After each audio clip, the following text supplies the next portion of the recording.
Today we finish the book of Nehemiah with chapters 12 and 13. And chapter 12 begins kind of with an extended or additional list of the census of, people who were there.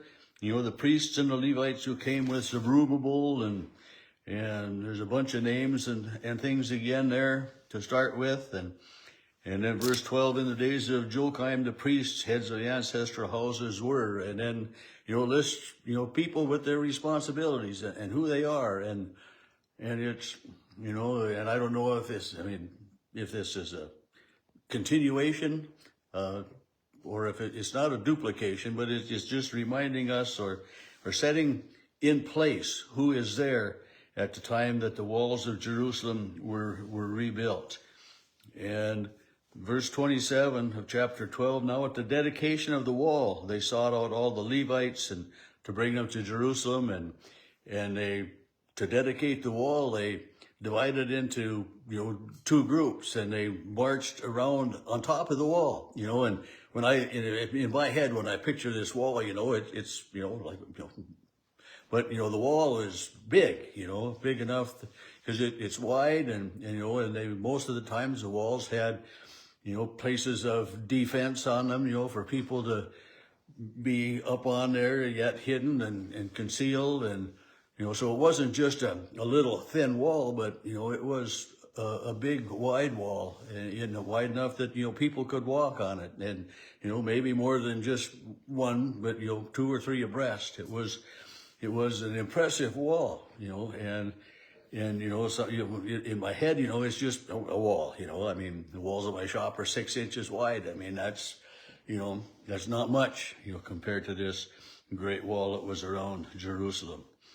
But they brought them to celebrate, to dedicate with rejoicing, thanksgiving, with singing, cymbals, harps, lyre, and all of those things, and the company of singers. They had designated people who were singers, and it's kind of a reminder, when sometimes in the New Testament, in the Gospels, we read of, the mourners who gather, they were, the family, and the community gathered together.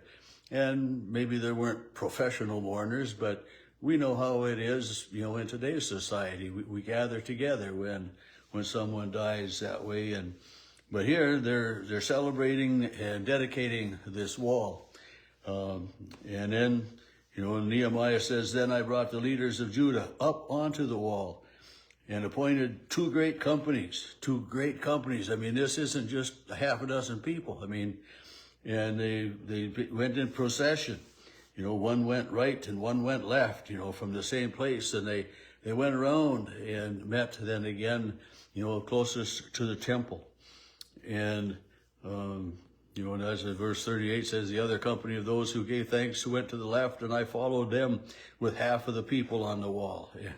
So, there was a lot of people up on the wall for the dedication and giving thanks. And it just goes on with that dedication.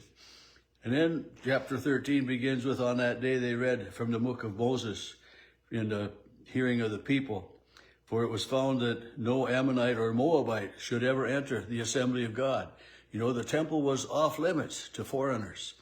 And it was off limits especially to these Moabites and Ammonites, because they didn't greet the Israelites and help support the Israelites when they first came to the promised land. And that was many years ago. But, they found out in the writings of the annals that here these people had been, objectionable to the Israelites coming, didn't offer them help, didn't offer them food or water. And we read about that, back a long time ago in the book of Exodus. And it says, but they hired Balaam against them to curse them, yet our God turned the curse into a blessing. And so then when they heard this law, they separated the foreigners, and set them apart. And sometimes that still kind of tries to happen in today's society too, but not so much here in the United States, but there are other places where there is definite regions and separations that way. Verse 4 of chapter 13, the priest Eliahab, who had been appointed over the chamber and who was related to Tobiah, prepared a room for Tobiah in the temple. And this was a room where they had previously stored some of the offerings. And this was very upsetting to Nehemiah that here this Tobiah was evidently a foreigner, and they had fixed a room for him. And he says this was taking place while I was not in Jerusalem, because, Nehemiah had gone back to be in service to the king, as remember he was the cupbearer. We all found that out early on.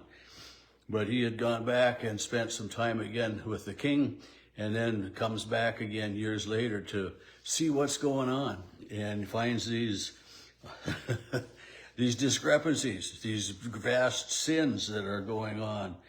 He says in verse 8, I was very angry, and I threw out all the household furniture of Tobiah, and I gave them orders, and they cleansed the chambers, and I brought back the vessels of the house of God. And then he says, I found out that the portions for the Levites and the singers had not been given. The people were forgetting again already of what they were supposed to do with their tithes, with their offerings, and with their support of the priests. And then in verse 14, Nehemiah begins with a prayer. Remember me, O God, concerning this, and do not wipe out my good deeds that I have done for the house of God and for his service. And then he goes on and he, reminds God, reminds himself, reminds the people of what had gone on. They were treading wine presses on the Sabbath and bringing in heaps of grain and doing all this on the Sabbath. And he made sure then that the Levites shut the gates so that the people couldn't be coming in and bringing things in to sell and to trade.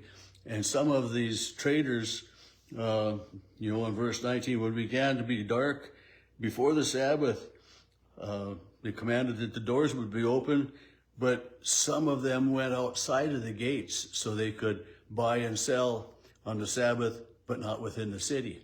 And of course, Nehemiah put an end to that as well.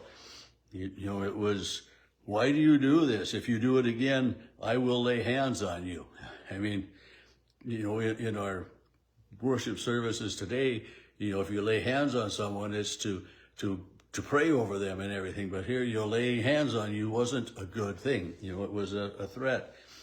And it just went on. Remember this in my favor, O Lord God, and spare me according to the greatness of your love. And it was, the Nehemiah was professing his innocence before God. And then again, we go back to, I saw Jews who had married foreigners, and this was not right, and I contended with them and beat some of them and pulled out their hair. It was, we gotta follow the rules here, and Nehemiah was very adamant about that. And so this book ends with, the mixed marriages were condemned. He cleansed from everything foreign. He established the duties of the priests of the Levite. And the very last thing that Nehemiah says in his prayer to God, remember me, O God, for good. Remember me, O God, for good. And I think that's a prayer for each and every one of us, to have God remember us for good. And it isn't necessarily for all the good that we have done, because we're all sinners. But to be remembered by God for good would mean that we are forgiven. We are, remind us that that he loves us and all of that. And granted, it is, somewhat for, Nehemiah is praying for the good that he has done, for the order he's brought back in, for the rebuilding of the temple and the walls and all of that. But, for God to remember us for good is, it's a whole lot better than him remembering us for our evil, right?